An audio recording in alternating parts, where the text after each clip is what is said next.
ಕಾರ್ಯಕ್ರಮ ಯಾವಾಗ್ಲಿಂದ ನೋಡ್ತಿದ್ದೀರಿ? ಗುರುಗಳೇ, ನಾನು ವಿಡಿಯೋಸ್ಗಳು ತುಂಬಾ ನೋಡ್ತಿರ್ತೀನಿ. ಇದೇ ಮೊದಲನೇ ಸಾರಿ ಮಾತಾಡ್ತಿರೋದಾ? ಹೌದು, ಈಗ ಫಸ್ಟ್ ಟೈಮ್ ಮಾತಾಡ್ತಾ ಇರೋದು. ಓಕೆ, ಕಾರ್ಯಕ್ರಮ ಬಹಳ ಕೇಳ್ತೀರಿ? ತುಂಬಾ ನೋಡ್ತೀನಿ ಗುರುಗಳೇ. ಅವಾಗ ಬೇಜಾರಾದ್ರಾಗ ನಿಮ್ ವಿಡಿಯೋಗಳು ನೋಡಿದ್ರೆ ಇನ್ನೊಂದ್ ಸ್ವಲ್ಪ ಮನ್ಸಿಗೆ ನೆಮ್ಮದಿ ಅನ್ಸುತ್ತೆ. ಪಾಪ, ಏನೋ ನಿಮ್ ಧ್ವನಿಯಲ್ಲಿ ಬಹಳ ನೋವು ತುಂಬಿಕೊಂಡಿದ್ದೀರಿ.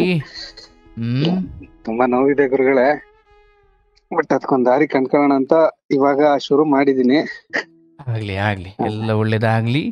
ಏನಂದ್ರೆ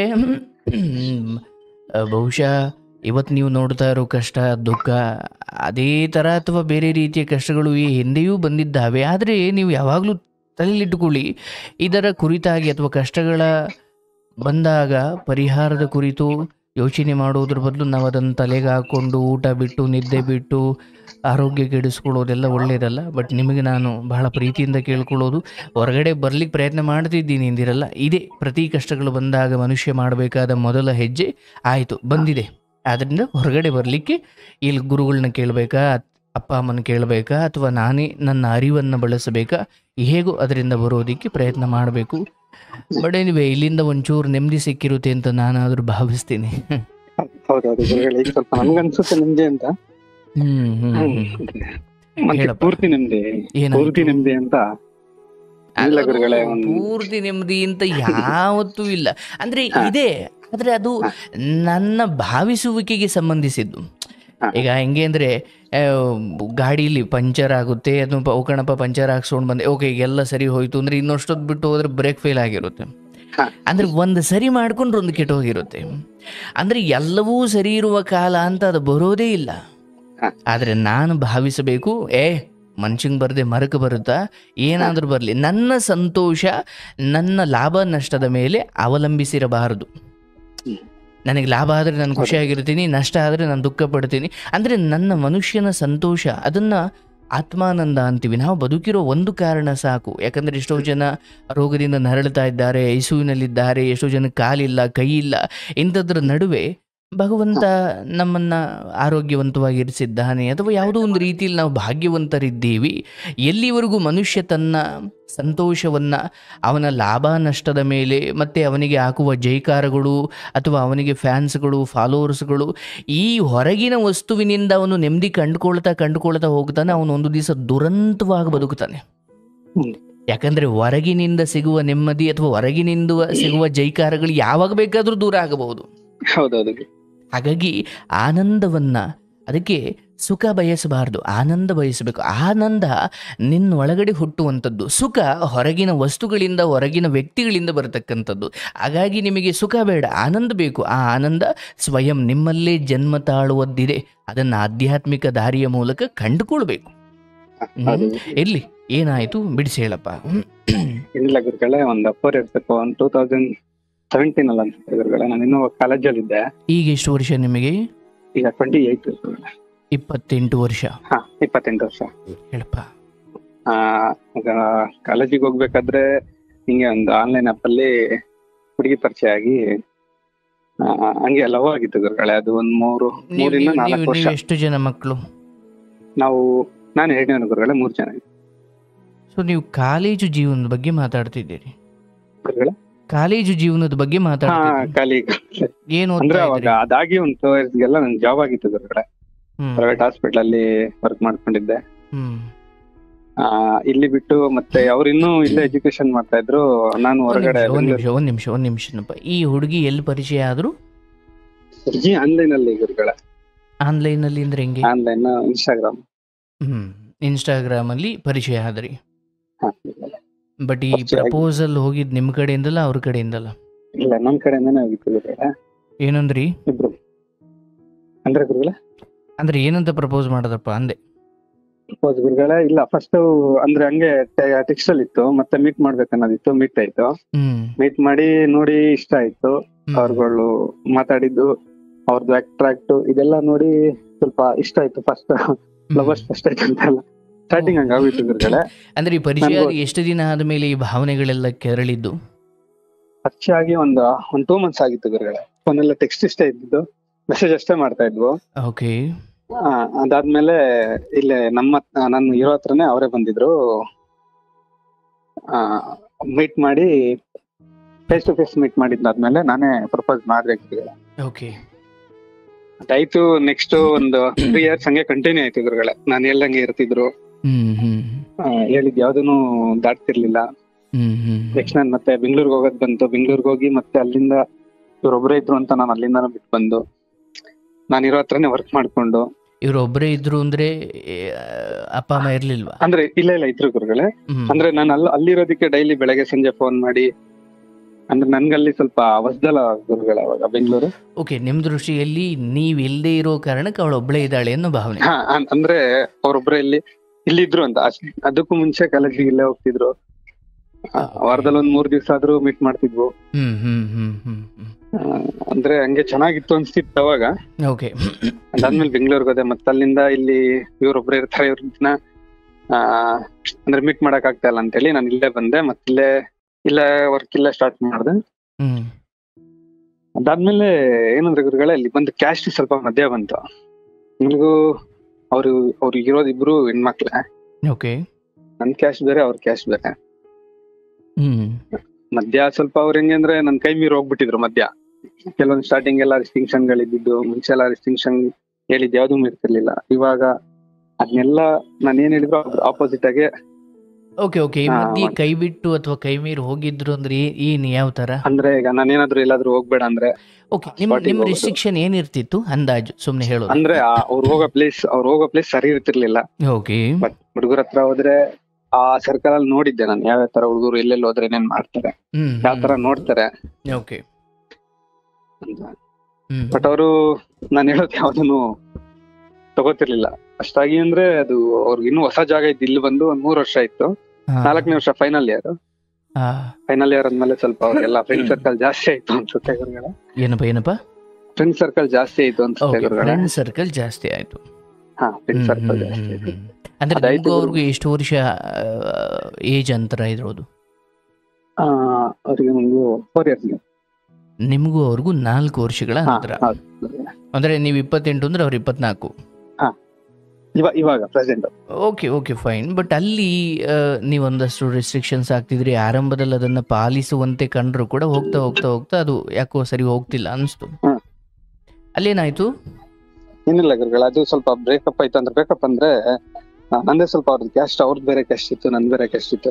ಮುಂದೆ ದಿವಸ ಅವ್ರಿಗೆ ತೊಂದರೆ ಆಗುತ್ತೆ, ತಂದೆ ತಾಯಿಗೆ ತೊಂದರೆ ಆಗುತ್ತೆ ಅಂತ ಹೇಳಿ ಗುರುಗಳೇ ಅಷ್ಟೇ. ಅವರು ಏನೋ ಒಂದೇ ಒಂದು ಸಣ್ಣ ರೀಸನ್ಗೆ ಒಂದು ಸಕ್ಯುಲೆಂಟ್ ಪ್ಲಾಂಟ್ ಅಂತ ಬರುತ್ತೆ ಗುರುಗಳೇ. ಅದು ಏನ್ ಹೇಳ್ತಾರೆ ಗೊತ್ತಿಲ್ಲ.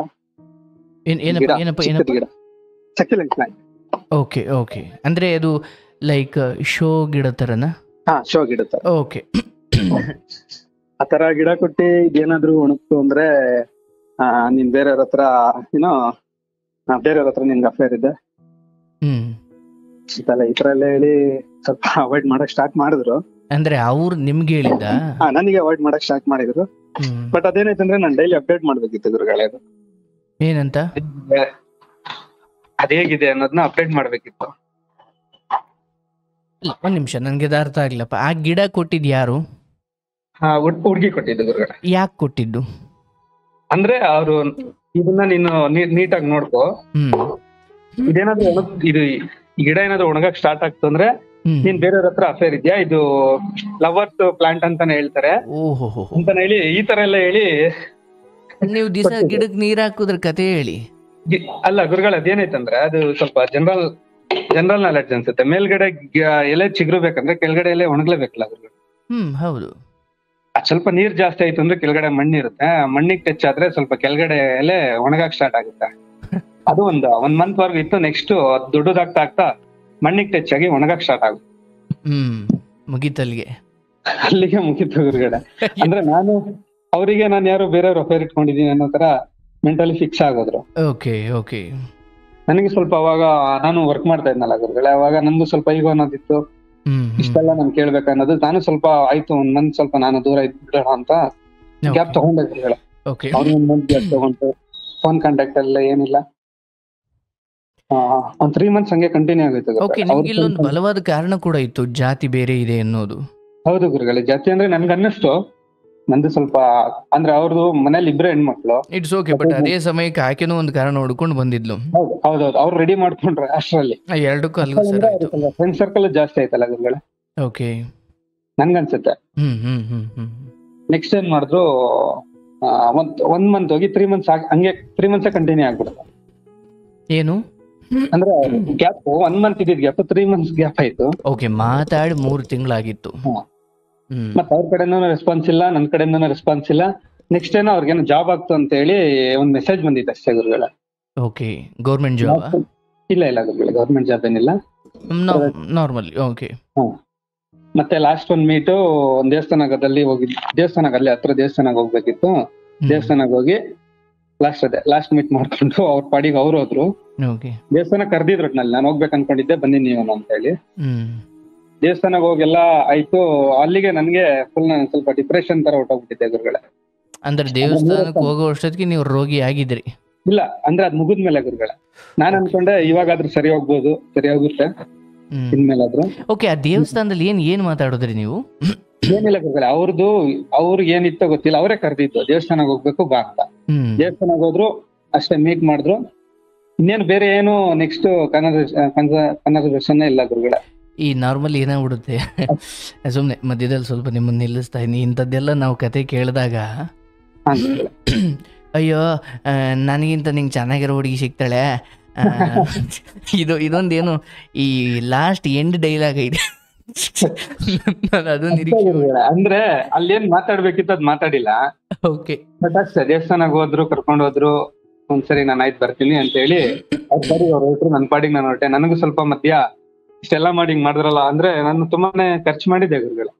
ಓಹೋ, ಇನ್ವೆಸ್ಟರ್ ಬೇರೆ ಆಗಿದ್ರಿ ನೀವು, ಪ್ರೊಡ್ಯೂಸರ್. ಮನೆ ಕಡೆ ಸ್ವಲ್ಪ ಚೆನ್ನಾಗಿದ್ರಿ. ನನ್ನ ಹತ್ರ ಇಲ್ಲ, ಅದು ನಮ್ಮ ಮನೆ ದುಡ್ಡು ಅನ್ಸುತ್ತೆ ಗುರುಗಳು. ಹಿಂಗಂದ್ರೆ ಡೈಲಿ ಹೊರಗಡೆನೆ ಹೋಗ್ತಿದ್ವು, ವೀಕ್ಲಿ 3 times ಎಲ್ಲ ಹೊರಗಡೆನೆ ಓಡಾಡ್ತಿದ್ವು. ನಾನು ತುಂಬಾನೇ ಹಚ್ಕೋಗ್ಬಿಟ್ಟಿದ್ದೆ. ಓಕೆ, ಅದು ನಮ್ಮ ಮನೆಗೆಲ್ಲ ಆಲ್ಮೋಸ್ಟ್ ನನ್ ಮನೆಗೆಲ್ಲ ಗೊತ್ತಿತ್ತು ಅವ್ನು ಲವ್ ಮಾಡ್ತಿದ್ದಾನೆ ಅಂತ. ಓಕೆ, ಮನೆ ದುಡ್ಡು ತಗೊಂಡೋಯ್ತು ಅಂತ ಗೊತ್ತಿಲ್ಲ. ನನ್ನ ದುಡ್ಡೇ ಗುರುಗಳ, ನನ್ ದುಡ್ಡಿಲ್ಲ. ನಾನು ಆ ವಯಸ್ಸಲ್ಲಿ ಇನ್ನು ನಾನು ದುಡಿಯಕ್ ಸ್ಟಾರ್ಟ್ ಮಾಡಿದ್ದೆ ಇನ್ನು. ಓಕೆ, ಆಯ್ತು. ದೇವಸ್ಥಾನದಿಂದ ಬಂದ್ರಿ, ನೀವು ಡಿಪ್ರೆಷನ್ಗೆ ಹೋದ್ರಿ, ಏನಾಯ್ತು ಮುಂದೆ? ಇಷ್ಟಲ್ಲ, ಅದು ಅಷ್ಟೇ ಗುರುಗಳೇ. ನನ್ಗೂ ಸ್ವಲ್ಪ ಅವ್ರದ್ದು ಒಂದು ಚಾಲೆಂಜ್ ಬಂತು. ನಾನು ಇವಾಗ ಅವ್ರು ವರ್ಕ್ ಸ್ಟಾರ್ಟ್ ಮಾಡ್ತಿದ್ದಾರೆ, ನಾನು ವರ್ಕ್ ಮಾಡ್ಲೇಬೇಕಂತ ಹೇಳಿ ನಾನು ಮತ್ತೆ ಗೌರ್ಮೆಂಟ್ ಹಾಸ್ಪಿಟ್ಲಿಗೆ ಜಾಯ್ನ್ ಆದೆ, ಔಟ್ಸೋರ್ಸ್ ಬೇಸಿಸ್ ಮೇಲೆ. ಬಟ್ ಅದೇ ಡೈಲಿ ಅವ್ರದೇ ಒಂಥರ ಗುಂಗು. ಡೈಲಿ ಒಂದ್ ದಿವಸ ಆದ್ರೂ ಒಂದ್ ಟೈಮ್ ಆದ್ರೂ ಯಾವ್ದಾದ್ರು ಒಂದ್ ಟೈಮ್ ನೆನ್ಪಾಗ್ತಾನೆ ಇರ್ತಾರೆ, ನಿನ್ನ ಗುಂಗಲ್ಲೇ. ನೆಕ್ಸ್ಟ್ ಏನಿದೆ ಗುರುಗಳ, ಅದಾದ್ಮೇಲೆ ಅದು ಚಾಲೆಂಜ್ ತಗೊಂಡು ಇನ್ನು ಓನ್ ಬಿಸ್ನೆಸ್ ಮಾಡ್ದೆ ಅಂತ. ಓಕೆ, ಅಂದ್ರೆ ಅವ್ರ ಕಡೆಯಿಂದ ರಿಪ್ಲೈ ಹೆಂಗಂದ್ರೆ, ನಾನ್ ನಿನ್ಗಿನ್ನ ಚೆನ್ನಾಗಿರ್ತೀನಿ, ನಿನ್ಗಿನ್ನ ನಾನ್ ಬೇರೆಯವ್ರನ್ನ ಚೆನ್ನಾಗಿರೋರ್ನ ನಾನ್ ಮದ್ವೆ ಆಗ್ತೀನಿ ಅನ್ನೋ ಲೆವೆಲ್ಗೆ ಚಾಲೆಂಜ್ ತರ ಅವ್ರು ಸ್ಟಾರ್ಟ್ ಆಗೋಯ್ತು. ಓಹೋ, ನಾನ್ ಮಾಡ್ದೆ ಅದೇ ಕಂಟಿನ್ಯೂ ಮಾಡ್ಕೊಂಡು ಓನ್ ಆಗಿ ಬಿಸ್ನೆಸ್ ಸ್ಟಾರ್ಟ್ ಮಾಡ್ದೆ. ಬಟ್ ಅವ್ರಲ್ಲಿ ಇದೆಯೇನೋ ಗೊತ್ತಿಲ್ಲ, ಬಟ್ ನನ್ನಲ್ಲಿ ಡೈಲಿ ಒಂದ್ ಟೈಮ್ ಆದ್ರೂ ನೆನ್ಪಾಗೆ ಆಗ್ತಾರೆ. ಬರ್ಬೋದು, ಕಾಲ್ ಮಾಡ್ತಾರೆ. ಬಟ್ ಅದಾದ್ಮೇಲೆ ನೆಕ್ಸ್ಟ್ ಇವಾಗ ಪ್ರೆಸೆಂಟ್ ಇವಾಗ ಇನ್ನೊಂದು ಬ್ರಾಂಚ್ ಓಪನ್ ಮಾಡ್ಕೊಂಡಿದೀನಿ. 2 ಬ್ರಾಂಚ್ ಇದೆ ಇವಾಗ. ಅಂದ್ರೆ ಲವ್ ಸ್ಟೋರಿ, ದುಡ್ಡಿಗೇನು ಪ್ರಾಬ್ಲಮ್ ಇಲ್ಲ ಗುರುಗಳೇ. ಎಲ್ಲ ಒಂದ್ ನಿಮಿಷ ಇಲ್ಲಿ 2 ಬ್ರಾಂಚ್ ಅಂದ್ರೆ ಏನು? ಲ್ಯಾಬ್ ಗುರುಗಳೇ, ಲ್ಯಾಬ್. ಓಕೆ, ನಾನು ಇನ್ನೊಂದು ಯಾವ್ದೋ ಲವ್ ಸ್ಟೋರಿ ಶುರು ಆಯ್ತು. ಇಲ್ಲ ಗುರುಗಳೇ, ಒಂದೇ ಸಾಕು ಗುರುಗಳೇ. ಅದ್ರಿಂದ ಈಚೆ ಬರಕ್ ಆಗ್ದಲೆ ನಿಮ್ಮ ಹತ್ರ ನಾನು ಸಜೆಷನ್. ಏನ್ ಲ್ಯಾಬ್ ಅಂದ್ರೆ ನೀವೇ ಸ್ವಂತ ಇಟ್ಟಿದ್ದ? ಹೌದು ಗುರುಗಳೇ. ಅಂದ್ರೆ ನಾನು ಗೌರ್ಮೆಂಟ್ ಹಾಸ್ಪಿಟಲ್ ಔಟ್ಸೋರ್ಸ್ ಅಲ್ಲಿ ಜಾಯ್ನ್ ಆಗಿದ್ದೆ. ಓಕೆ. ಕೋವಿಡ್ ಎಲ್ಲ ಮುಗಿದ್ಮೇಲೆ ಮತ್ತೆ ಚಾಲೆಂಜ್ ಅಂದ್ರೆ ನಾನು ಓನ್ ಆಗಿ ಬಿಸ್ನೆಸ್ ಮಾಡ್ಬೇಕು ಅನ್ನೋದೊಂದು ಮನ್ಸಲ್ಲಿ ಬಂತು. ಅದು ಔಟ್ಸೋರ್ಸ್ ಅಲ್ಲಿ ಕಂಟಿನ್ಯೂ ಇದೀನಿ ಗೌರ್ಮೆಂಟ್ ಹಾಸ್ಪಿಟಲ್ ಅಲ್ಲಿ.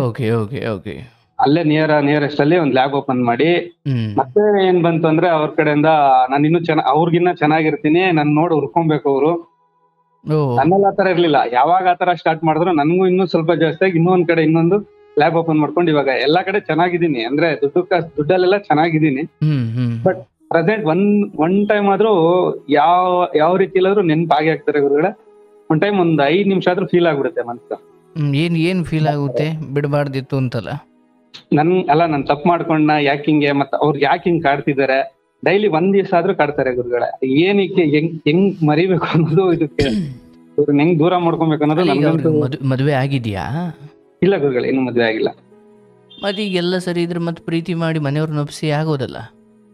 ಅಂದ್ರೆ ಗುರುಗಳೇ ಇವಾಗ ನಾನ್ ನೋಡಿದ್ದು ಹುಡುಗಿನ ಬೇರೆ, ಇವಾಗ ಅಂದ್ರೆ ವ್ಯಕ್ತಿತ್ವದಲ್ಲಿ ಬದಲಾಗಿದೆ, ಆಟಿಟ್ಯೂಡ್ ಅಲ್ಲಿ. ಅದು ತುಂಬಾನೇ ಬದಲಾಗಿದೆ ಗುರುಗಳೇ. ಬಟ್ ದೂರದಿಂದ ನೋಡಿದ್ರೆ ಬೇಕು ಅನ್ಸುತ್ತೆ, ಹತ್ರ ನೋಡಿದ್ರೆ ಬೇಡಪ್ಪ ನನ್ಗೆ ಅವಾಗಿದ್ದೇ ಸಾಕು. ಇವಾಗ ಮತ್ತೆ ಏನೋ ಹೇಳ್ತಾರಲ್ಲ ಗುರುಗಳೇ, ಗ್ಲಾಸ್ ಹೊಡೆದೋಗಿದ್ದು ಮತ್ತೆ ಅದು ಬ್ರೋಕನ್ ಆಗಿದ್ದು ಯಾವ್ದು ಮತ್ತೆ ಒಡೆದ ಗ್ಲಾಸು ಎಂದು ಮೊದಲಿನಂತಿರಲ್ಲ ಅಂತ.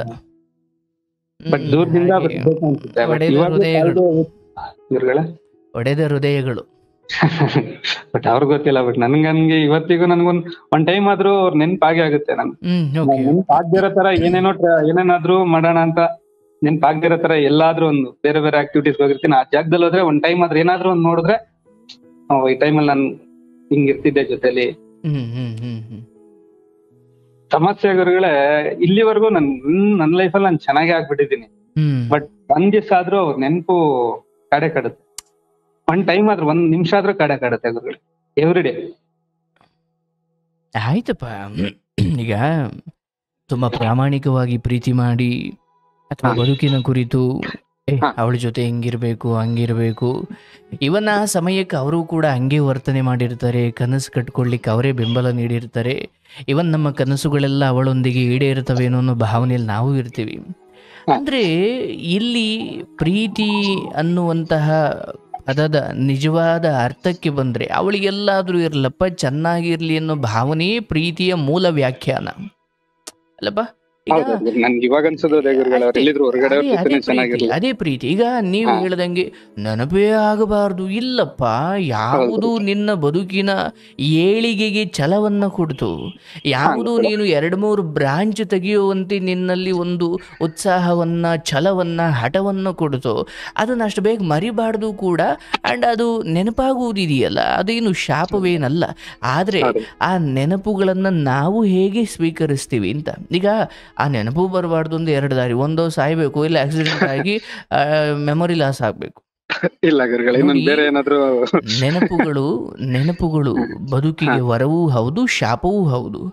ಅಂದ್ರೆ ಈ ಹಿಂದೆ ನಡೆದ ಅವಮಾನಗಳು, ತಿರಸ್ಕಾರಗಳು, ಸೋಲುಗಳು, ಅಥವಾ ನಾವು ಇಷ್ಟಪಟ್ಟಿದ್ದು ನಮಗೆ ಸಿಗದೇ ಇದ್ದಾಗ ಬದುಕಲ್ಲಿ ದೊಡ್ಡ ದೊಡ್ಡ ಸಾಧನೆಗಳು, ದೊಡ್ಡ ದೊಡ್ಡ ಮಹನೀಯರು ಜನಿಸಿದ್ದೇ. ಅಂದರೆ ತಾಯಿ ಹೊಟ್ಟೆಯಿಂದ ಜನಿಸಿದ್ದಾಗ ಅವರು ಮಹನೀಯರಾಗಿರ್ಲಿಲ್ಲ, ಆದರೆ ಸೋಲುಗಳ ನಂತರ ಅನೇಕ ಮಹನೀಯರು ಹುಟ್ಟುಕೊಂಡ್ರು.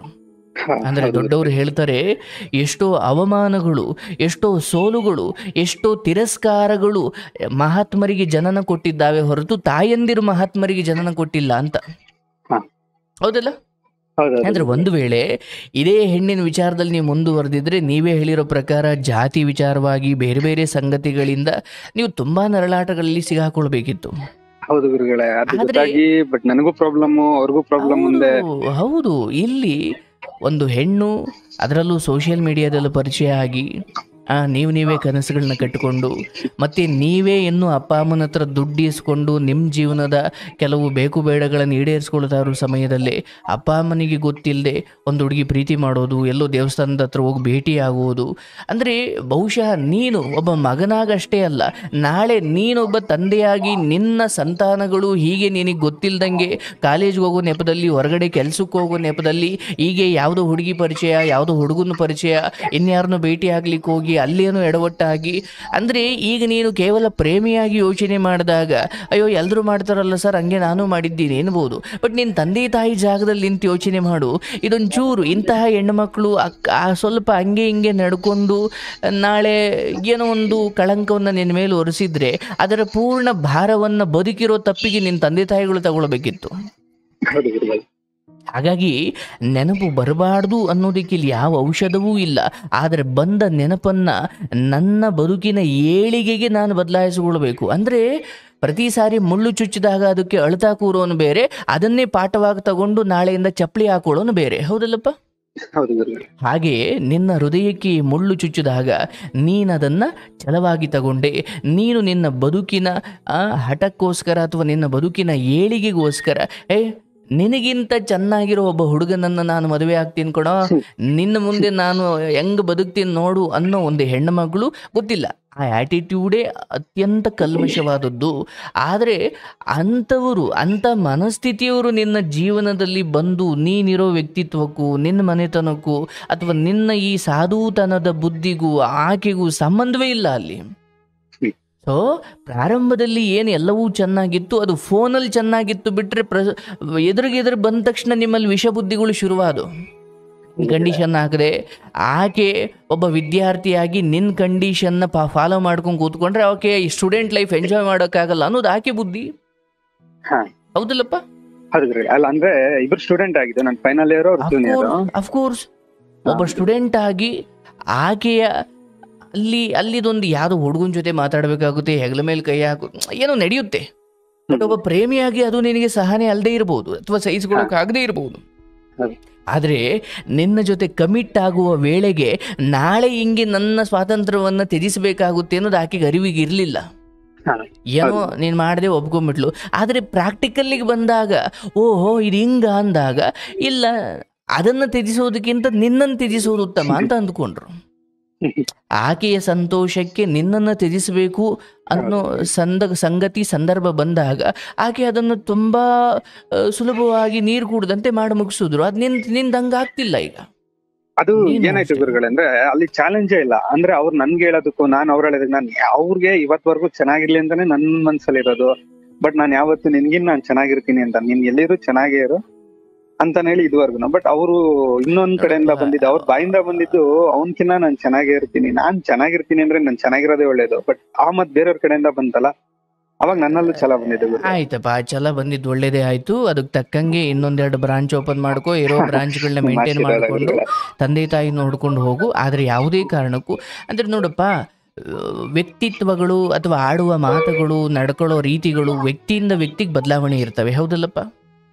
ಈಗ ಎಲ್ಲೋ ಬಿಟ್ಬಿಡು, ನಿನ್ನ ಮನೆಯಲ್ಲೇ ನಿನಗೆ ಇಷ್ಟವಾಗಿ ನಿನ್ನ ತಂದೆ ಕೆಲವೊಂದು ಇಷ್ಟವಾಗದೇ ಇರಬಹುದು, ನಿನ್ನ ತಂದೆಗೆ ಇಷ್ಟವಾದ ಕೆಲವೊಂದು ನಿನ್ನ ತಾಯಿಗೆ ಇಷ್ಟ ಆಗದೇ ಇರಬಹುದು. ಅಂದ್ರೆ ಆ ವ್ಯಕ್ತಿತ್ವದಲ್ಲಿ ಈ ವೈವಿಧ್ಯತೆ ಅನ್ನೋದು ಜೀವ ಪ್ರಭೇದದಲ್ಲಿ ಇದ್ದಿದ್ದೆ.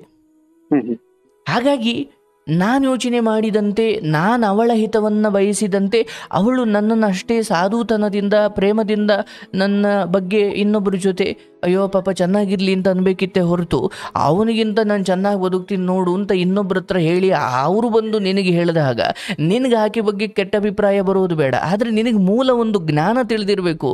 ಅವಳು ನಿನ್ನ ಹೆಂಡತಿನೂ ಅಲ್ಲ, ತಂಗಿನೂ ಅಲ್ಲ, ಅಕ್ಕನೂ ಅಲ್ಲ. ಒಂದು ವೇಳೆ ಆಗ ತೀರಾ ಮೂಲ ಹಂತಕ್ಕೆ ಹೋಗಿ ಹೇಳಬೇಕು ಅಂದರೆ ನಿನಗೆ ಯಾವ ಅಧಿಕಾರವೂ ಇಲ್ಲ ಅಲ್ಲಿ.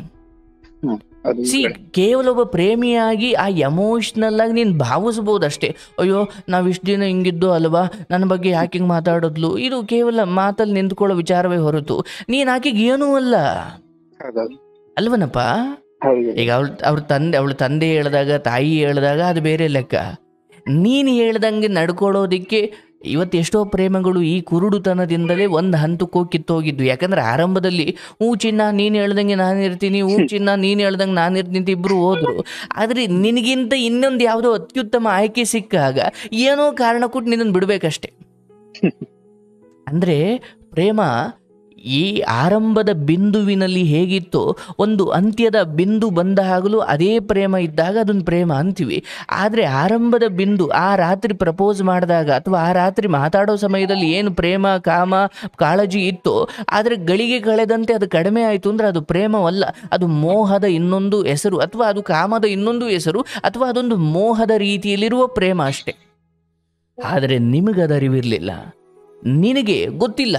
ಈ ಹುಡುಗಿಯ ಕಾರಣಕ್ಕಾಗಿ ನಿನ್ನ ಬದುಕಿಗೆ ಛಲ ಬಂತು, ಈ ಹುಡುಗಿಯ ಕಾರಣಕ್ಕಾಗಿ ನೀನು ಅವಳು ಮುಂದೆ ನಾನು ಬೆಳಕು ತೋರಿಸ್ಬೇಕು. ನೋಡಪ್ಪ, ಅದು ತಪ್ಪೇ ಇಲ್ಲ. ಆದರೆ ಅದು ದ್ವೇಷವಾಗಿ ಪರಿವರ್ತನೆ ಆಗದಾಗ ನೋಡಿಕೊಳ್ಬೇಕು.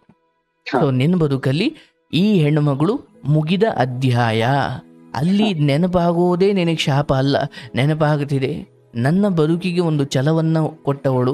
ಎಷ್ಟೋ ಸಾರಿ ನನಗನ್ಸುತ್ತೆ, ಒಬ್ರು ಯಾರೋ ನಿಮ್ಮನ್ನು ಹೊಟ್ಟೆ ಹುರಿಸ್ದೆ ಹೋದರೆ, ಯಾರೋ ಒಬ್ಬರು ನಿಮ್ಮನ್ನು ಹಂಗಿಸ್ದೆ ಹೋದರೆ, ಯಾರೋ ನಿಮ್ಮನ್ನು ಆಡ್ಕೊಳ್ದೆ ಹೋದರೆ, ಯಾರೋ ನಿಮಗೆ ನಂಬಿಸಿ ಬೆನ್ನಿಗೆ ಚೂರಿ ಹಾಕದೆ ಹೋದರೆ ಜೀವನದ ಅತಿ ದೊಡ್ಡ ಪಾಠಗಳಿಂದ ನೀವು ವಂಚಿತರಾಗ್ತೀರಪ್ಪ. ಹೌದಲ್ಲಪ್ಪ?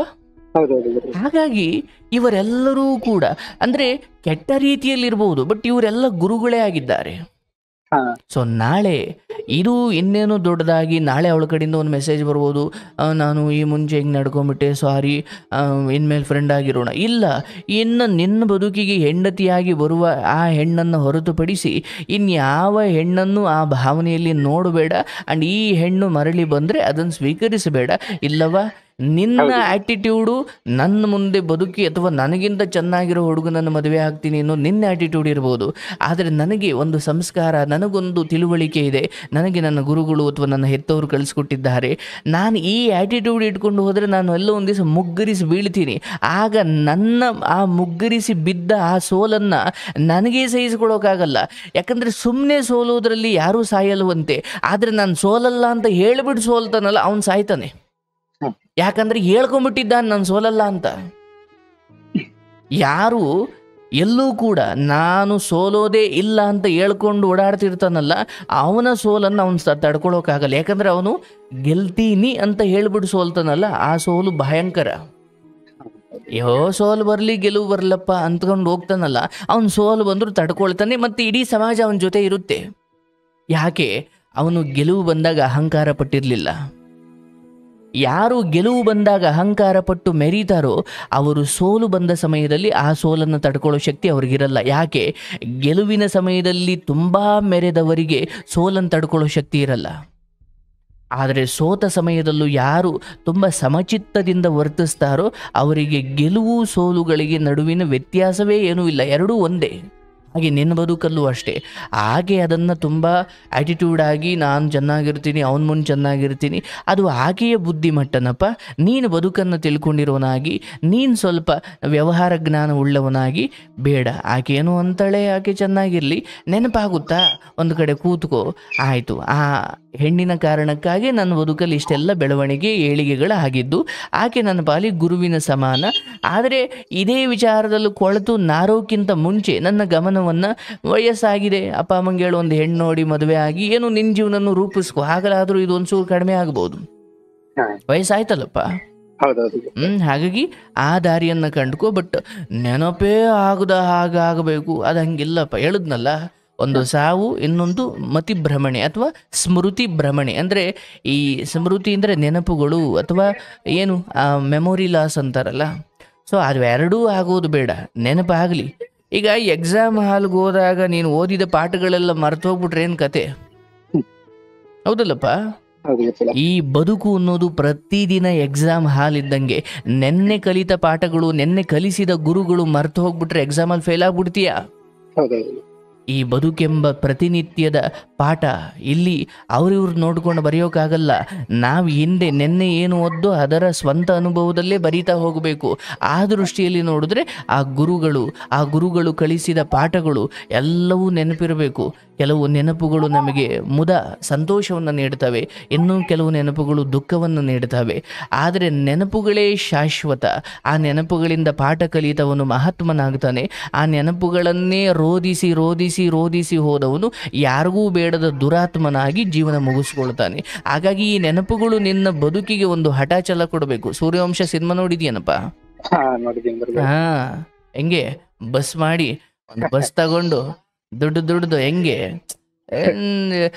ಒಂದು ಹೆಣ್ಮಗಳನ್ನ ಮದುವೆ ಆಗಿದಾಗ ಆ ಹೆಣ್ಮಗಳನ್ನ ಮದುವೆ ಆಗೋ ಯೋಗ್ಯತೆ ನಿಮಗಿಲ್ಲ ಅಂದಾಗ ಹೆಂಗೆ ಅವ್ರಿಗೆಲ್ಲ ಉತ್ತರ ಕೊಟ್ಟಿದ್ದು? ಸಿ ನಾವು ಇಷ್ಟಪಟ್ಟವಳನ್ನ ಮದುವೆ ಆಗ್ಬೋದು, ಆಗದೇ ಇರ್ಬೋದು, ಅಂತಿಮವಾಗಿ ಉಳಿಯೋದೇನು ಗೊತ್ತನಪ್ಪ, ಒಬ್ಬ ಮಗನಾಗಿ ಸಮಾಜಕ್ಕೆ ಒಬ್ಬ ಪ್ರಜೆಯಾಗಿ ನಿನ್ನ ಜೊತೆ ಓದ್ದವ್ರಿಗೆ ನಮ್ಮ ಫ್ರೆಂಡು ಯಾವುದೋ ಒಂದು ಹುಡುಗಿ ಹಿಂಗೆ ಅಂದ್ಲು ಕಣಪ್ಪ, ಅದಕ್ಕೆ ಅವನು ಏನು ಸಾಧನೆ ಮಾಡಿ ಬದುಕಿ ಇವತ್ತೊಂದು ಹೆಣ್ಮಗಳನ್ನ ಮದುವೆ ಆಗಿ ಊರಿನವ್ರಿಗೆಲ್ಲ ಬೇಕಾದ ಮನುಷ್ಯನಾಗಿ ಅಂತಿಮವಾಗಿ ಉಳಿಯೋದು ಈ ಸೋಲುಗಳಿಂದ ನೀವು ಎಷ್ಟು ಅದ್ಭುತ ಮನುಷ್ಯರಾದ್ರಿ ಅನ್ನೋದು ಜನರ ಮಾನಸದಲ್ಲಿ ಉಳಿಯುತ್ತೆ, ಜನಮಾನಸದಲ್ಲಿ. ಆದರೆ ನೀವು ಇವಳನ್ನ ಮದುವೆ ಆದರೂ ಇಲ್ವೋ ಅದು ಮ್ಯಾಟ್ರೇ ಅಲ್ಲ ಸರ್. ಸೊ ಆ ಕಡೆ ತಲೆ ಕೆಡಿಸ್ಕೊಳ್ಬೇಡಿ. ಇದು ಅವಳ ನೆನಪುಗಳು ಬರಲಿ. ಗುರುವಿನ ನೆನಪಾಗೋದು ತಪ್ಪಲ್ಲ, ಪಾಠದ ನೆನಪಾಗೋದು ತಪ್ಪಲ್ಲ. ಆದರೆ ಆ ಪಾಠಗಳನ್ನು ಸ್ಮರಿಸಿ ಇನ್ನೊಮ್ಮೆ ಯಾವುದೇ ಸೋಷಿಯಲ್ ಮೀಡಿಯಾದಲ್ಲಿ ಪರಿಚಯ ಆದರೂ ಬೇಡಪ್ಪ. ಇವೆಲ್ಲ ದುಃಖ ಕೊಡಲಿಕ್ಕೆ ಬರ್ತವೆ. ನಿಮ್ಮ ಎದುರುಗಡೆ ಇರೋ ಹೆಣ್ಮಕ್ಳು ಹಿಂದೆ ಮುಂದೆ ನಿಮಗೆ ಗೊತ್ತಿಲ್ಲ. ನಿಮ್ಮ ಜೀವನ ಪೂರ್ತಿ ಅಥವಾ ಹುಟ್ಟಿದಾಗ್ಲಿಂದ ನಿಮ್ಮ ಕೇರಿಯಲ್ಲೇ ಇರ್ತವೆ. ಅವು ಒಳಗಡೆ ಏನು ಮಾಡ್ತವೆ ನಿಮಗೆ ಗೊತ್ತಿರಲ್ಲ. ಅಂತಂದ್ರೆ ಎಲ್ಲೋ ಇರೋ ಹೆಣ್ಮಕ್ಳು ನೀನು ಅದು ಹೇಗೆ ನೀನು ಅಂದ್ಕೊಳ್ಬೋದಪ್ಪ ಹಿಂಗೆ ಇರ್ಬೋದು ಅಂತ. ಹಾಗಾಗಿ ಅದೆಲ್ಲ ಯೋಚಿಸದ ಹಾಗೆ ಏನು ಮಾಡ್ತಾ ಇದ್ದೀರ ಅದನ್ನು ಶ್ರದ್ಧೆಯಿಂದ ಮಾಡಿಕೊಂಡು ಎಲ್ಲೂ ಕೂಡ ಈ ರೀತಿ ಹೆಣ್ಣು ಹೊನ್ನು ಮಣ್ಣಿನ ವಿಚಾರದಲ್ಲಿ ಯಾವುದರ ಮೇಲೆ ನಿನ್ನ ಅಧಿಕಾರವಿಲ್ಲವೋ ಅದರ ಮೇಲೆ ನೀನು ಯಾವುದೇ ಕನಸು ಆಕಾಂಕ್ಷೆಗಳು ಅಥವಾ ಅಧಿಕಾರ ಸಾಧಿಸ್ಲಿಕ್ಕೆ ಹೋಗಬಾರ್ದು, ಅಥವಾ ಯಾವುದೇ ನಿರೀಕ್ಷೆಗಳು ಇಟ್ಕೊಳ್ಬಾರ್ದು. ಅದರಿಂದ ದುಃಖವೇ ಹೊರತು ಬೇರೆ ಏನೂ ಇಲ್ಲ. ನೀನು ಯಾರಿಗೆ ತಾಳಿ ಕಟ್ತೀಯಲ್ಲಪ್ಪ ಅವಳನ್ನು ಧರ್ಮ ಪತ್ನಿ ಅಂತೀವಿ. ಅಲ್ಲಿಂದಲೇ ಧರ್ಮ ಅರ್ಥ ಕಾಮ ಎಲ್ಲವೂ ಅಲ್ಲಿಂದಲೇ ಹೊರತು ಈ ಹೆಣ್ಣನ್ನು ನೀನು ಅವತ್ತು ಸ್ವಲ್ಪ ಏನೇನೋ ಹೇಳಿದೆ, ನೀನು ಹಂಗಿರಬೇಕು ಹಿಂಗಿರಬೇಕು. ಸಾಮಾನ್ಯವಾಗಿ ಈ ಪ್ರೇಮಿಗಳೆಲ್ಲ ಈ ಎಡವಟ್ಟು ಮಾಡ್ತಾರೆ ನೋಡಪ್ಪ. ನೀನು ಹಂಗಿರಬೇಕು ಹಿಂಗಿರಬೇಕು ಅಂತ ಹೇಳಿ ಅದನ್ನ ಆಕೆ ಫಾಲೋ ಮಾಡಿ ಅಲ್ಲೆಲ್ಲೋ ಎಡವಟ್ಟು ಆಗೋದಕ್ಕಿಂತ ನೀನು ಸುಮ್ಮನೆ ಫ್ರೀ ಬಿಟ್ಟು ಆಕೆಯ ನಿಜ ಸ್ವರೂಪ ಬೇಗ ತಿಳಿಯುತ್ತೆ. ಇಲ್ಲ ನೀನು ರಿಸ್ಟ್ರಿಕ್ಷನ್ ಹಾಕಿದ್ರೆ ನಿನ್ನ ಮೈಂಡ್ ಸೆಟ್ ಹಿಂಗಿದೆ, ಅದಕ್ಕೆ ತಕ್ಕಂಗೆ ನಾನು ಒಂದು ಪ್ಲ್ಯಾನ್ ಮಾಡಿಕೊಂಡು ನಟಿಸಿದಂತೆ ಮಾಡಬೇಕು, ಇವನಿಗೆ ಗೊತ್ತಿಲ್ದಂಗೆ ನಾನು ಈ ಸೈಡಲ್ಲಿ ನನ್ನ ಖುಷಿಗೆ ನಾನು ಏನು ಬೇಕಾದರೂ ಮಾಡ್ಕೊಳ್ಬೇಕು ಅಂತ. ಅಂದರೆ ನಿನ್ನ ಪ್ಲ್ಯಾನ್ ಗೊತ್ತಾದಾಗ ಅವ್ರದ್ದು ಒಂದು ಪ್ಲ್ಯಾನ್ ಶುರುವಾಗುತ್ತೆ. ನೀನು ಸುಮ್ಮನೆ ಫ್ರೀ ಬಿಟ್ಟರೆ ನಿಂದೊಂದು ಪ್ಲ್ಯಾನೇ ಇಲ್ಲ ಅಂತ ಅಂದ್ಕೊಳ್ಬೇಕು. ಹಂಗೆ ಫ್ರೀ ಬಿಟ್ಟರೆ ಅವ್ರ ನಿಜವಾದ ಮುಖವಾಡಗಳು ಗೊತ್ತಾಗ್ತವೆ. ಹೌದಲ್ಲಪ್ಪ? ಸೊ ಹಾಗಾಗಿ ಯಾರೂ ಕೂಡ ಯಾರನ್ನೂ ಹೀಗೆ ಹೋಗಿ ಅಂತ ಆರಂಭದಲ್ಲಿ ಹೇಳಿಬಿಟ್ರೆ, ಓ ಇವನು ಹಿಂಗಿದ್ದಾನೆ, ಇವನಿಗೆ ಮೋಸ ಮಾಡಲಿಕ್ಕೆ ಅಥವಾ ಇವನಿಗೆ ನಾನು ಇವನು ಅಂದ್ಕೊಂಡಂಗೂ ಇರಬೇಕು, ಮತ್ತು ನಂದು ಇನ್ನೊಂದೇನೋ ವ್ಯಕ್ತಿತ್ವ ಇದೆಯಲ್ಲ ಎರಡನೇ ಮುಖ ಹಂಗೂ ಸುಖವಾಗಿರಬೇಕು ಅಂದಾಗ ಅವ್ರದ್ದೇ ಒಂದು ಪ್ಲ್ಯಾನ್ ಶುರುವಾಗ್ಬಿಡುತ್ತೆ. ಹಾಗಾಗಿ ಏನೂ ನಿರೀಕ್ಷೆ ಇಟ್ಕೊಳ್ಬೇಡಪ್ಪ. ನೀನು ಯಾರಿಗೆ ಕೆಲಸ ಕೊಟ್ಟಿದೀಯ ಅವರಿಂದ ಇಂಥ ಕೆಲಸ ಆಗಬೇಕು ಅಂತ ಹೇಳು, ಅದು ಬಿಟ್ಟರೆ ನಿನಗೇನು ಯಾವ ಅಧಿಕಾರವೂ ಇಲ್ಲ. ಹಾಗಾಗಿ ಇದು ಯಾವುದು ದುಃಖ ಅಥವಾ ಈ ನೆನಪುಗಳು ಕಾಡ್ತವೆ ಏನು ಸರ್ ಮಾಡೋದು? ಇಲ್ಲ ಸರ್, ತುಂಬ ಹೃದಯ ಚೂರಾಗಿ ನೇಣು ಹಾಕೊಂಡು ಸತ್ತವರಿದ್ದಾರೆ. ಇವೆಲ್ಲ ಬಹಳ ಸೂಕ್ಷ್ಮ ಸಂಗತಿಗಳು. ನಾಳೆ ಬರೋ ಹೆಣ್ಮಗಳು ಸ್ವಲ್ಪ ನಿಮ್ಮ ಜೀವನದಲ್ಲಿ ಚೆನ್ನಾಗಿರಬೇಕು. ಇಲ್ಲ ಇವನು ಯಾವುದೋ ಒಂದೇ ಹುಡುಗಿಯಿಂದೆ ಸುತ್ತಿದ್ದ, ಅವಳ ಜೊತೆ ಎಲ್ಲ ಸುತ್ತಾಡ್ತಿದ್ದ ಅಂತ ಇನ್ನೊಂದು ಏನೇನೋ ಕತೆಗಳಾಗೋದು ಬೇಡ. ಇದನ್ನ ಇಲ್ಲಿಗೆ ನಿಲ್ಲಿಸ್ಬಿಟ್ಟು, ಯಾಕಂದರೆ ನಾಳೆ ನಿನಗೊಬ್ಳು ಯಾವ ಹುಡುಗನ ಜೊತೆನೂ ಹೋಗಿರಬಾರ್ದು, ಕಾಲೇಜ್ ಲೈಫಲ್ಲೆಲ್ಲ ಅವಳು ಶುದ್ಧವಾಗೇ ಇರಬೇಕು ಅಂಥ ಹುಡುಗಿ ನೀನು ಹುಡುಕೋದಾದರೆ ನೀನು ಕೂಡ ಆ ಹುಡುಗಿಗೆ ಹಂಗೆ ಇರಬೇಕಲ್ಲಪ್ಪ. ಹೌದಲ್ಲಪ್ಪ? ಹಾಗಾಗಿ ಇದನ್ನೆಲ್ಲ ಇಲ್ಲಿಗೆ ಬಿಟ್ಟುಬಿಟ್ಟು ಆ ಹೆಣ್ಣು ನಿನಗಿಂತ ಚೆನ್ನಾಗಿರ್ತಾಳ, ಖುಷಿ ಪಡಿ, ಅದರಲ್ಲಿ ಏನು ತಪ್ಪಿಲ್ಲ. ನಿನಗಿಂತ ಹಾಳಾಗಿ ಒಂದು ದಿವಸ ಯಾವತ್ತೋ ಒಂದು ದಿವಸ ಬಂದು ಹೇಳಿಕೊಂಡ್ಲ, ನಿನ್ನ ಕೈಲಾದ ಸಹಾಯ ಮಾಡು. ಆದರೆ ನನ್ನ ಪ್ರೀತಿ ಅಥವಾ ನನಗೆ ಅವಳು ಹಿಂಗೆ ಮಾಡಿಬಿಟ್ಲು ಇದನ್ನು ತಲೆಯಲ್ಲಿಟ್ಕೊಂಡು ಹೋದಷ್ಟು ನೀವು ಕಟುಕರಾಗ್ತೀರ ಹೊರತು ಏನೂ ಆಗಲ್ಲ. ಅದನ್ನು ಯಾವುದೂ ತಲೆಯಲ್ಲಿಟ್ಕೊಳ್ಬಾರ್ದು. ನಿನ್ನ ಶತ್ರು ಕೂಡ ನಾಳೆ ಕೆಟ್ಟು ಬಂದು ನಿನ್ನ ಮುಂದೆ ಶರಣ ಆದರೆ ಅವನನ್ನು ನೀನು ಸತ್ಕಾರ ಮಾಡಬೇಕಂತೆ. ಈ ಹಿಂದೆ ಮಹಾಭಾರತದಲ್ಲಿ ಈ ಕೌರವರೆಲ್ಲ ಸೇರಿ ಪಗಡೆ ಆಟ ಆಡಿ ದ್ರೌಪದಿಯ ಮಾನಭಂಗವನ್ನು ಮಾಡಿ ಅಥವಾ ಆಕೆಯ ಸೀರೆಯನ್ನು ಎಳೆದು ಅವಮಾನ ಮಾಡಿ ಮತ್ತೆ ಅವರ ಜೊತೆ ಪಗಡೆ ಆಟವಾಡಿ ಅವರ ಆಸ್ತಿ ಅಂತಸ್ತು ಅಥವಾ ಅಸ್ತಿನಾವತಿಯನ್ನು ಕಿತ್ತುಕೊಂಡು ಅವರನ್ನು 12 ವರ್ಷ ವನವಾಸ 1 ವರ್ಷ ಅಜ್ಞಾತವಾಸಕ್ಕೆ ಕಳಿಸಿ ಕಾಡು ಪಾಲು ಮಾಡಿಬಿಡ್ತಾರೆ. ದ್ರೌಪದಿ, ಧರ್ಮರಾಯ, ಭೀಮ, ಅರ್ಜುನ, ನಕುಲ, ಸಹದೇವ ಇವರೆಲ್ಲ ಈಗ ಕಾಡಲ್ಲಿದ್ದಾರೆ, ಎಲ್ಲವನ್ನು ಕಳ್ಕೊಂಡು. ಈಗ ಈ ದುರ್ಯೋಧನನಿಗೆ ಒಂದು ಕೆಟ್ಟ ಚಟ ಇತ್ತು. ಏನು? ಈಗ ಕಾಡಲ್ಲಿ ನಾರು ಮುಡಿ ಉಟ್ಕೊಂಡು ಸೊಪ್ಪು ಸೆದೆ ತಿಂದುಕೊಂಡು ಬದುಕ್ತಾವೆ. ಅವರ ಮುಂದೆ ಹೋಗಿ ನಮ್ಮ ಸುಖದ ಪ್ರದರ್ಶನ ಅಥವಾ ನಮ್ಮ ಭೋಗದ ಪ್ರದರ್ಶನ ಮಾಡಬೇಕು ಅಂತ ಅನ್ಸ್ಬಿಡುತ್ತೆ ಈ ದುರ್ಯೋಧನನಿಗೆ. ಕಾಡಲ್ಲಿ ತಿರ್ಕೊಂಡು ತಿನ್ನೋರ ಮುಂದೆ ನೀನು ಕಿರೀಟ ಹಾಕೊಂಡು ಎಲ್ಲ ರಾಜ ಮರ್ಯಾದೆಯಲ್ಲಿ ಹೋಗಿ ಅವ್ರ ಮುಂದೆ ನಿಂತ್ಕೊಂಡ್ರೆ ಅವ್ರಿಗೆ ಎಷ್ಟು ಹೊಟ್ಟೆ ಉರಿಬೇಕು. ನಮ್ದೆಲ್ಲ ಕಿತ್ಕೊಂಡು ಕಾಡಿಗೆ ಕಳಿಸ್ಬಿಟ್ಟು ಈಗ ನಮ್ಮ ಮುಂದೆ ಬಂದು ಮೆರಿತಾವ್ರಲ್ಲ ಅಂತ ಅವರಿಗೆ ಹೊಟ್ಟೆ ಕಿಚ್ಚು ಬರಬೇಕು ಅಂತ ಹಿಂಗೆ ಕಾಡಿಗೆ ಹೋಗ್ತಾನೆ. ಪಾಪ ಮೋಸ ಮಾಡಿ ಸೋಲಿಸಿ ಕಾಡಿಗೆ ಕಳಿಸಿದ್ದಾರೆ. ಹೀಗೆ ಹೋದಾಗ ಅಲ್ಲೊಂದು ಎಡವಟ್ಟು ಆಗ್ಬಿಡುತ್ತೆ. ಅಲ್ಲಿ ಗಂಧರ್ವರೊಂದಿಗೆ ಯುದ್ಧ ಮಾಡಿ ಈ ದುರ್ಯೋಧನ, ಕರ್ಣ, ಈ ದುಶ್ಯಾಸನ ಇವರೆಲ್ಲರನ್ನ ಗಂಧರ್ವರು ಮೂಟೆ ಕಟ್ಟಿ ಇಂದ್ರನ ಆಸ್ಥಾನಕ್ಕೆ ತೆಗೆದುಕೊಂಡು ಹೋಗ್ಲಿಕ್ಕೆ ತಯಾರಾಗಿರ್ತಾರೆ. ಅಷ್ಟೊತ್ತಿಗೆ ಈ ದುರ್ಯೋಧನ ಕಡೆ ಸೈನಿಕರು ಅಳ್ತಾ ಬಂದು, ಅಯ್ಯೋ ಧರ್ಮರಾಯ, ನಿನ್ನ ತಮ್ಮ ದುರ್ಯೋಧನ ಹೀಗೆ ಗಂಧರ್ವರು ಸೋಲಿಸಿ ಅವರು ತಗೊಂಡು ಹೋಗ್ತಿದ್ದಾರೆ, ದಯವಿಟ್ಟು ಬಂದು ಕಾಪಾಡಪ್ಪ ಅಂದಾಗ ಆ ಧರ್ಮರಾಯನ ಧರ್ಮದ ಬುದ್ಧಿ ಎಂಥದ್ದು ಅಂದರೆ, ನಮ್ಮನ್ನು ಸೋಲಿಸಿ ಕಾಡಿಗೆ ಕಳಿಸಿದವರನ್ನು ನಾವ್ಯಾಕೆ ಕಾಪಾಡಬೇಕು ಅಂತ ಅನ್ಲಿಲ್ಲ ಅವನು. ಎಷ್ಟಾದರೂ ಆಗಲಿ ಅವರು ನಮ್ಮ ಅಣ್ಣ ತಮ್ಮಂದಿರು ಅಂತ ಹೇಳಿ ಅರ್ಜುನನನ್ನು ಭೀಮನನ್ನು ಕಳಿಸಿ ಆ ಗಂಧರ್ವರನ್ನು ಸೋಲಿಸಿ ಆ ದುರ್ಯೋಧನ, ಕರ್ಣ, ದುಶ್ಯಾಸನ, ಶಕುನಿ ಅವ್ರನ್ನೆಲ್ಲ ಬಿಡಿಸಿ ಪ್ರಾಣ ಭಿಕ್ಷೆ ಕೊಟ್ಟು ಇನ್ನೊಮ್ಮೆ ಹಂಗೆ ಮಾಡಬೇಡಿ, ಹೋಗಿ ಮರ್ಯಾದೆಯಿಂದ ಅಂತ ಹೇಳಿ ಅವರನ್ನು ಅಸ್ತಿನಾವತಿಗೆ ಕಳಿಸ್ತಾರೆ. ಅಂದರೆ ನಾನೇನು ಹೇಳಿದೆ, ಯಾರಿಂದ ಸೋತು ಯಾರಿಂದ ಅವಮಾನಕ್ಕೊಳಗಾಗಿ ಈ ಪಾಂಡವರು ಕಾಡಿಗೆ ಬಂದಿದ್ರೋ ಅದೇ ಕಾಡಿನಲ್ಲಿ ನಮಗೆ ಮೋಸ ಮಾಡಿದವರು, ಅವಮಾನ ಮಾಡಿದವರನ್ನು ಕೂಡ ಗಂಧರ್ವರಿಂದ ರಕ್ಷಣೆ ಮಾಡಿದ. ಅಂದರೆ ಶತ್ರುಗಳು ಶರಣಾಗಿ ಒಂದು ವೇಳೆ ಬಂದು ನಿಮ್ಮನ್ನು ಸಹಾಯ ಕೇಳಿದ್ರು ಕೂಡ ನೀವು ಶತ್ರುಗಳಿಗೆ ಕರುಣೆ ತೋರಬೇಕು, ಅದು ಮನುಷ್ಯತ್ವ. ಹಾಗಾಗಿ ಇವತ್ತು ಇವನಿಗಿಂತ ಚೆನ್ನಾಗಿ ಬದುಕು ತೋರಿಸ್ತೀನಿ ಅಂತ ಈ ರೀತಿ ಆ್ಯಟಿಟ್ಯೂಡ್ ಮಾಡ್ಕೊಂಡು ಅಥವಾ ಇಂಥ ಅಹಂಕಾರದ ವ್ಯಕ್ತಿತ್ವ ಇಟ್ಕೊಂಡಿರೋ ಯಾರಾದರೂ ಅಷ್ಟೇ, ನಾಳೆ ಅವ್ರಿಗೂ ಒಂದು ಕೆಟ್ಟಗಳಿಗೆ ಬಂದುಬಿಡುತ್ತಪ್ಪ.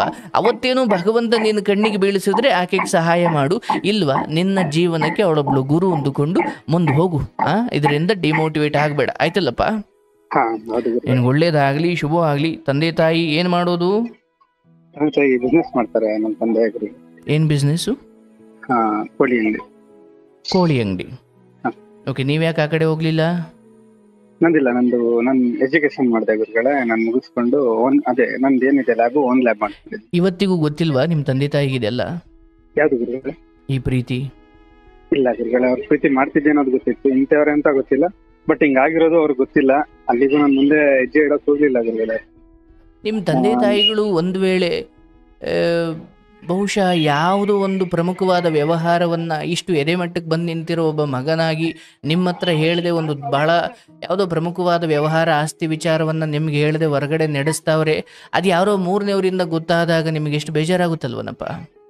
ಅಯ್ಯೋ, ನಾನು ಇಷ್ಟು ದೊಡ್ಡ ಮಗನಾಗಿದ್ದೀನಿ, ನನಗೇನು ಒಂದು ಮಾತು ಹೇಳಿದೆ ನಮ್ಮ ಅಪ್ಪ ಅಮ್ಮ ಇದೇನು ಯಾಕೆ ಹಿಂಗೆ ಮಾಡ್ತಾವ್ರೆ, ನಾನೇನು ಈ ಮನೇಲಿ ನನಗೆ ಬೆಲೆ ಇಲ್ವಾ, ಏನೇನೋ ಕತೆಗಳು ಶುರುವಾಗ್ಬಿಡ್ತಾವ ಅವಾಗ. ಅಂಥದ್ರಲ್ಲಿ ನೀನು ಅವ್ರಿಗೆ ಗೊತ್ತಿಲ್ಲದಂಗೆ ಇಷ್ಟೆಲ್ಲ ಒಂದು ಹೆಣ್ಣಿನ ವಿಚಾರದಲ್ಲಿ, ಅದರಲ್ಲೂ ಇಷ್ಟು ಸೂಕ್ಷ್ಮ ವಿಚಾರದಲ್ಲಿ ಹೋಗ್ತಾ ಇದ್ದೀಯಾ ಅಂದಾಗ ಸ್ವಲ್ಪ ಇರ್ಬೇಕಪ್ಪ, ಕೃತಜ್ಞತೆ ಇರಬೇಕು, ಮನುಷ್ಯತ್ವ ಇರಬೇಕು. ಅಂದ್ರೆ ಅವರು ತುಂಬಾ ಕುರ್ಗೋ ಜಾಸ್ತಿ. ಈಗ ನಾನು ಹೇಳಿ ಅದನ್ನೇ ಹೇಳ್ತಾ ಇದ್ದೀನಿ, ಏನೋ ಆಗಿ ನಾಳೆ ಮೂರನೇವರಿಂದ ಗೊತ್ತಾದಾಗ ಏನಾಗ್ತಿತ್ತು ಅವ್ರ ಪಾಡು?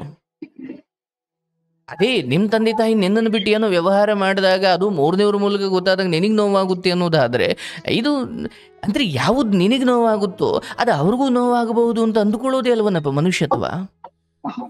ಅದೆಲ್ಲ ಆಗಬಾರ್ದು. ನೀವೇನೇ ದೊಡ್ಡವರಾಗಿ ಏನೇ ಮದುವೆ ಆಗಿ ನಿಮಗೆ ಮಕ್ಕಳಾದರೂ ಕೂಡ ತಂದೆ ತಾಯಿ ಇದ್ದಷ್ಟು ಸಮಯ ಅವರನ್ನು ನಿಮ್ಮ ಬದುಕಿನ ಆಗು ಹೋಗುಗಳ ಎಲ್ಲವನ್ನು ತಿಳಿಸಿ ಮುಂದುವರಿಯೋದೇ ಧರ್ಮ. ಇಂಥ ವಿಚಾರಗಳಲ್ಲಿ ಸುಮ್ಮನೆ ಏನೋ ಸುತ್ತಾಡಿದ್ರಿ, ನಾಳೆ ಏನೋ ಎಡವಟ್ಟಾಗಿತ್ತು, ತೀರಾ ಪೀಕ್ ಹಂತಕ್ಕೆ ಹೋಗಿ ಆಮೇಲೆ ತಂದೆ ತಾಯಿಗೆ ಗೊತ್ತಾದಾಗ ಅವ್ರು ಏನು ಮಾಡಬಲ್ಲರ ಅವಾಗ?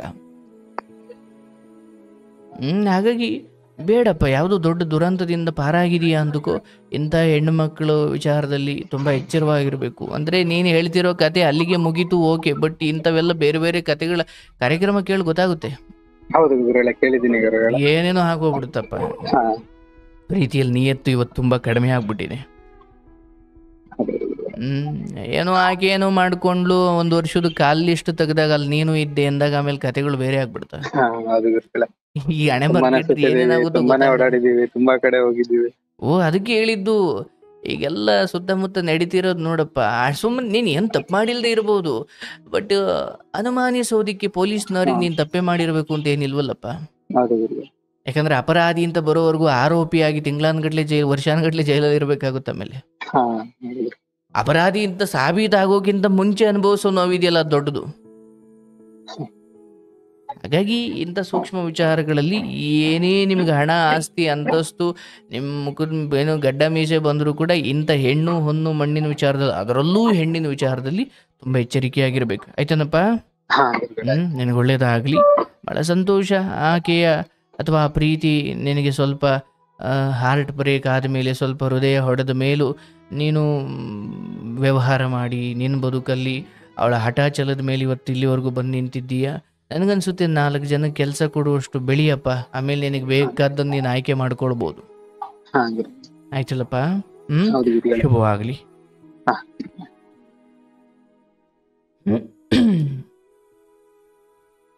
ನೋಡಿ, ಕೆಲವೊಮ್ಮೆ ಗೊತ್ತಿದ್ದೋ ಗೊತ್ತಿಲ್ಲದೋ ತಪ್ಪು ಮಾಡ್ಕೊಂಡ್ಬಿಡ್ತಾರೆ ಹುಡುಗರು ಹುಡುಗಿರು. ನಾನು ಹೇಳೋದು ಇವೆಲ್ಲ ಭಾಳ ಸೂಕ್ಷ್ಮ ಸಂಗತಿಗಳು, ಆದಷ್ಟು ಎಚ್ಚರವಾಗಿರಬೇಕು. ಒಳ್ಳೇದಾಗ್ಲಪ್ಪ. ನೋಡಿ, ಆ ಹುಡುಗಿ ಸ್ವಲ್ಪ ಮೋಸ ಮಾಡಿದ್ರು ಏನಾಯಿತು, ನಾನು ಅದ್ರ ಬಗ್ಗೆ ಮಾತಾಡಲ್ಲ. ಬಟ್ ಆ ರೀತಿ ಒಂದು ನಂಬಿಕೆ ದ್ರೋಹ ಆಯಿತು ಅಥವಾ ಇವರು ಅಂದ್ಕೊಂಡಿದ್ದ ಆಗಲಿಲ್ಲ, ಪ್ರೀತಿಯಲ್ಲಿ ಬ್ರೇಕಪ್ ಆಯಿತು ಅಂದಾಗ ಅದೇ ಹಠಚಲದ ಮೇಲೆ ಅದರಿಂದ ತಕ್ಷಣ ಹೊರಗಡೆ ಬಂದು ಅವ್ರಿಗೆ ಎಲ್ಲಿ ಶಕ್ತಿ ಇದೆಯೋ ಅಥವಾ ಅವ್ರ ಟ್ಯಾಲೆಂಟ್ ಏನಿದೆಯೋ ಅದನ್ನು ಬಳಸ್ಕೊಂಡು ಒಂದು ವ್ಯವಹಾರ ಮಾಡಿ ನಿಧಾನಕ್ಕೆ ಇವತ್ತು ಇಲ್ಲಿಗೆ ಬಂದು ನಿಂತಿದ್ದಾರೆ. ಅದು ಅದ್ಭುತ. ಬಟ್ ಈಗ ಹಾಗಾಗಿ ನೆನಪಾಗ್ತಾರೆ ಅಂತ ಏನು ಮಾಡ್ಲಿಕ್ಕಾಗಲ್ಲ, ನೆನಪಾಗುತ್ತಪ್ಪ. ಆ ನೆನಪುಗಳು ಕೆಲವೊಮ್ಮೆ ಚಳಿಯಾದಾಗ ಒದ್ದುಕೊಳ್ಳುವಂತಹ ಕಂಬಳಿ ಇದ್ದ ಹಾಗೆ, ಅವು ಕೆಲವೊಮ್ಮೆ ದೇಹ ಮನಸ್ಸುಗಳನ್ನು ಬೆಚ್ಚಗಾಗಿಸ್ತವೆ. ಇನ್ನೂ ಕೆಲವು ನೆನಪುಗಳು 1000 ರಗ್ಗೊತ್ಕೊಂಡು ಮೇಲೂ ಚಳಿ ಆಗುತ್ತಲ್ಲ, ನೆಮ್ಮದಿಯಾಗಿರ್ಲಿಕ್ಕೆ ಬಿಡಲ್ಲ, ನೆಮ್ಮದಿಯಾಗಿ ಮಲಗಲಿಕ್ಕೆ ಬಿಡಲ್ಲ. ಕೆಲವೊಮ್ಮೆ ಅವು ಕಂಬಳಿಗಳು ಚಳಿಯನ್ನು ನೀಗ್ತವೆ, ಇನ್ನೂ ಕೆಲವೊಮ್ಮೆ ಅವೇ ಚಳಿಗಳಾಗಿ ನಿಂತ್ಕೊಂಡ್ಬಿಡ್ತವೆ. ಹಾಗಾಗಿ ಈ ನೆನಪುಗಳನ್ನು ತುಂಬ ಸ್ವಾಭಾವಿಕವಾಗಿ, ಆಯಿತು ಯಾವುದು ನನ್ನ ಪಾಲಿಗೆ ಇಲ್ವೋ ಅದನ್ನು ನಾನು ತಿಪ್ಪರ್ಲಾಗ ಹಾಕಿದ್ರೂ ಪಡ್ಕೊಳ್ಳೋಕ್ಕಾಗಲ್ಲ. ಯಾವುದು ನನ್ನ ಭಾಗ್ಯಕ್ಕೆ ಇದೆಯೋ ದೇವರು ಅದನ್ನು ಕೊಟ್ಟೇ ಕೊಡ್ತಾನೆ. ಹಾಗಾಗಿ ನಾನು ದುಡಿಯೋಣ, ಕೆಲಸ ಮಾಡೋಣ, 4 ಜನ ಕೆಲಸ ಕೊಡೋಣ, ಅಥವಾ ನನಗೆ ಬಂದಿರೋ ಕಾಯಕವನ್ನು ಶ್ರದ್ಧೆಯಿಂದ ಮಾಡೋಣ, ಮಿಕ್ಕಿದ್ದು ಭಗವಂತನಿಗೆ ಬಿಡೋಣ. ನನ್ನ ಬದುಕಲ್ಲಿ ಯಾವ ಹೆಣ್ಮಗಳು ಬರಬೇಕು, ಯಾರ ಜೊತೆ ನಾನು ಜೀವನ ಮಾಡಬೇಕು, ಇದೆಲ್ಲವನ್ನು ಭಗವಂತನಿಗೆ ಬಿಟ್ಟು ಬಿಡಬೇಕು. ಒಳ್ಳೆದಾಗ್ಲಪ್ಪ.